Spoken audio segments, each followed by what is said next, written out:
I'm going to stop there. I wanted to take a closer look at this paragraph specifically, paragraph 12. Now, a couple things I think we should pay attention to here are the imagery that the author is using. We sometimes call that descriptive details. And I also want to pay attention to that idea of empathy. Okay, so we're going to break down both of those. Now, a lot of you mention descriptive details or descriptive language when you're writing about author's craft typically. It's one of the go-to things from eighth graders is they will write something like, the author uses really descriptive language to make the story more interesting, right? I've seen that many, many times. And that's true, of course, but I think it falls short of the real reason that the author uses that kind of imagery. A couple things that authors usually use imagery for are to tell us more about characters rather than providing a really bland and boring character description, like saying the painter she moved really fast and she was kind of crazy. The author goes into detail here to show us just how fast she's moving or what those fast movements look like. It also goes into detail about why she seems like a crazy person. Is it because she has wild and wacky hair and she's talking gibberish? Or is it because she's just moving so fast and she's moving sporadically? So the author will use that kind of imagery and descriptive language to tell us more about characters. Also, the author is going to use descriptive language to tell us more about what this scene is actually like. She's assuming here that we don't necessarily know about this culture, about this neighborhood, about what these people are going through. So rather than provide us a whole bunch of backstory that we might not connect with, the author is attempting to use the kind of language, paint a picture so that you can visualize in a way that we can actually feel what's happening in the scene. We can kind of feel like we're there.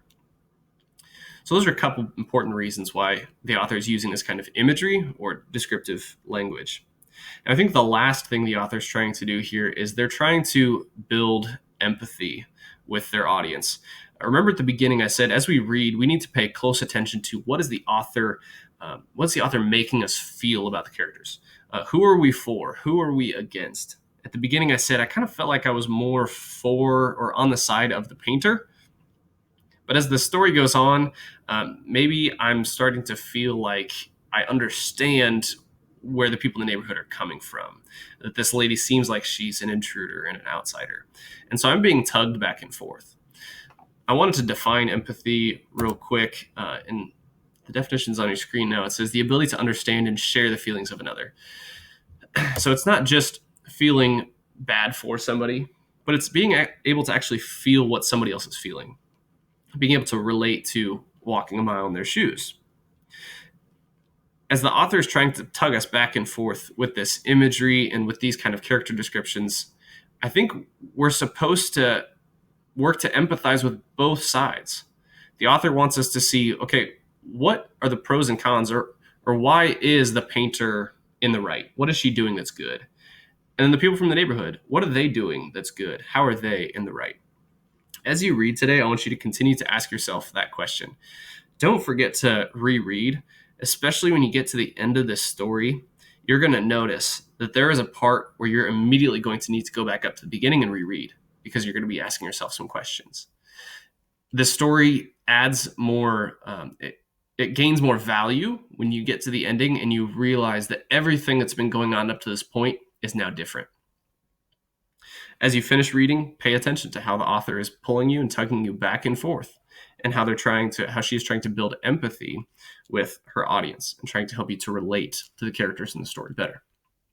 All right, so your work now is to finish reading the story, to journal by analyzing and taking notes on the rest of the story, and be sure to reread. Now, our plan is to go back into this story again tomorrow to touch on a few things that I didn't mention today, because there is just a lot here. Okay, I loved this story the first time I read it through, and I hope you do too. Like I said, please reach out and ask any questions. Just if you want to talk about the story, I'd love to do that with you. Otherwise, I will talk to you soon.